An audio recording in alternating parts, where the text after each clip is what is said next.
Assalamualaikum teman-teman. Ini adalah tugas video saya tentang dakwah inspiratif. Mata kuliah komunikasi dakwah dari jurusan bimbingan dan penyuluhan Islam UIN Antasari Banjarmasin. Enjoy for watching.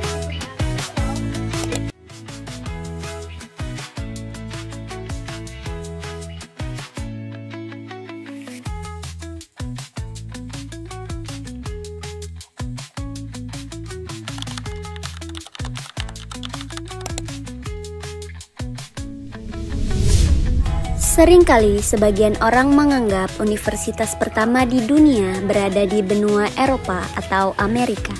Namun, perlu kalian ketahui bahwa universitas pertama di dunia didirikan oleh seorang perempuan muslim. Dan faktanya, universitas pertama di dunia berada di kota Bes di Maroko yang dibangun oleh Fatimah Al-Fihri.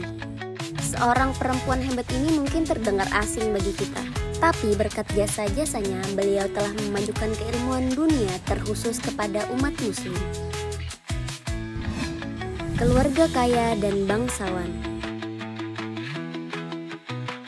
Fatimah binti Muhammad Al-Fihriyah Al-Qurasyiyah lahir di Kairouan, Tunisia tahun 800 Masehi.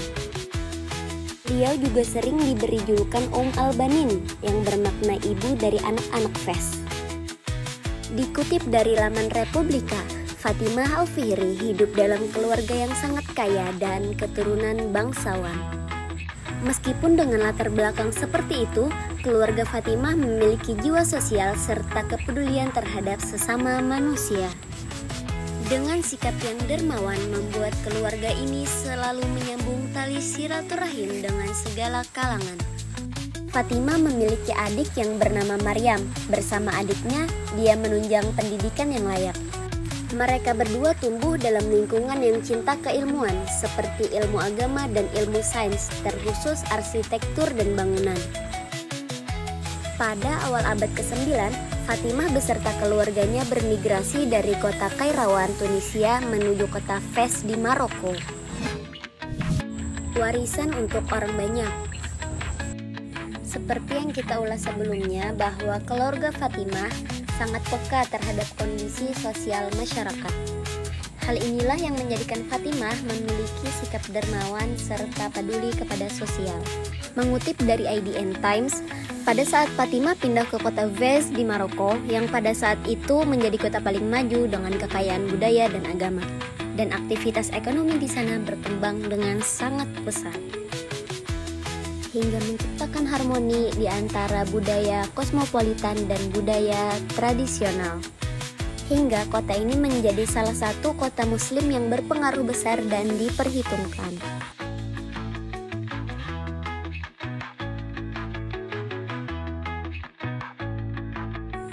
Namun, Fatimah muda ditinggalkan oleh ayahnya, saudara laki-lakinya, serta suaminya.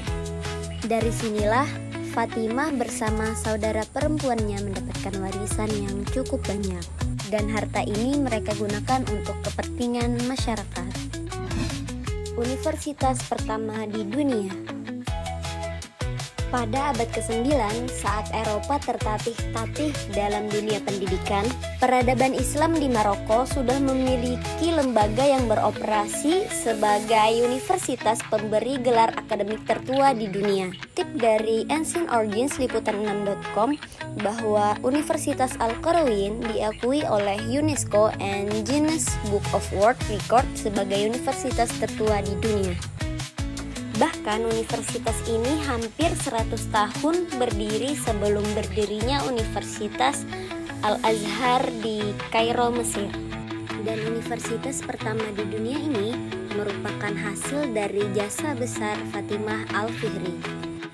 Awalnya Fatimah memutuskan untuk membangun masjid yang bernama Kairouan. Seperti masjid pada umumnya, masjid ini berguna sebagai tempat ibadah sekaligus pusat pendidikan landasan-landasan Islam seperti tafsir, hadis, dan fikih.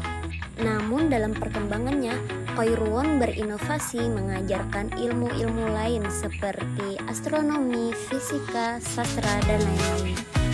Dan sejak saat itulah Kairouan menjadi sebuah universitas. Dan sejak saat itulah nama Kairouan berganti menjadi Universitas terpelajar di dunia.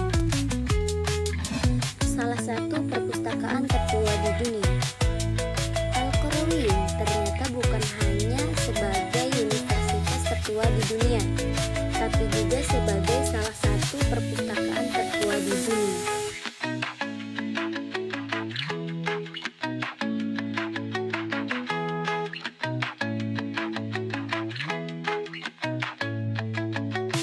Manuskrip itu merupakan salinan Al-Quran pada abad ke-9 yang ditulis dalam aksara Kufah, serta Injil versi Arab pada abad ke-12. Tidak mengherankan jika tempat ini menjadi salah satu tujuan. Tempat ini menjadi tempat menuntut ilmu bagi segala penjuru, dari Jazirah Arab, Eropa, bahkan Asia. Dan pada abad ke-14 saja, mahasiswanya mencapai 8.000 orang. Siapa yang menyangka di balik berdirinya universitas ini berdiri perempuan hebat, yaitu Fatimah Al-Fihri, yang telah mendedikasikan 80 tahun usianya demi peradaban dunia, meluluskan banyak tokoh besar.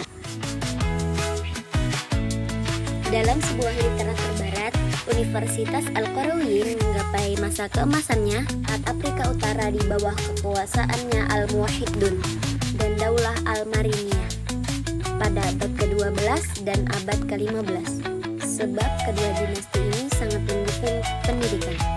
Al-Qarawiyyin juga memiliki guru-guru terbaik yang mengajar di sana, seperti Ibnu Khaldun, Ibnu Khatib, Al-Biruji, Ibnu Hazmi, Ibnu Bajjah, Ibnu Tufail, dan Ibnu Rushd.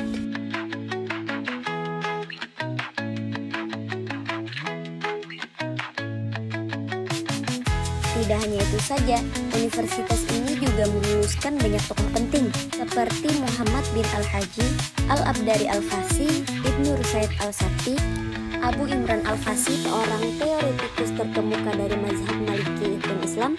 Ada Leo Africanus, serta Rabbi Moshe ben Maimun. Sedangkan alumni pada era modern ada Alal Al-Fasi dan Mehdi ben Barkah, yang merupakan seorang pejuang yang membebaskan Maroko dari Prancis. Terlupakan sejarah. Nama beliau mungkin masih terdengar asing dibandingkan tokoh-tokoh muslim lainnya. Bahkan beliau terlupakan oleh sejarah. Padahal sosok Fatimah Al-Fihri telah memberikan dampak besar terhadap sistem pendidikan di seluruh dunia ini. Pengaruh Fatimah telah membuka mata bagi peran-peran perempuan dalam perkembangan Islam. Sebab beberapa orang masih berpikiran bahwa Islam membatasi hak-hak perempuan dalam aktivitas sosial termasuk pendidikan. Nyatanya seperti Sayyidatina Aisyah radhiyallahu anha menjadi ahli hukum pada masanya, Fatimah Al-Fihri juga telah membuktikannya dengan mencetuskan sistem pendidikan pertama berbasis universitas. Fatimah Al-Fihri juga disebut sebagai orang pertama yang mendesain topi dan baju wisuda yang digunakan pada zaman sekarang ini. Padahal Eropa baru mengenal hal semacam ini pada tahun 1200-an. Sayangnya, meskipun memiliki pengaruh besar untuk dunia, tokoh perempuan muslim satu ini seakan-akan dilupakan oleh sejarah.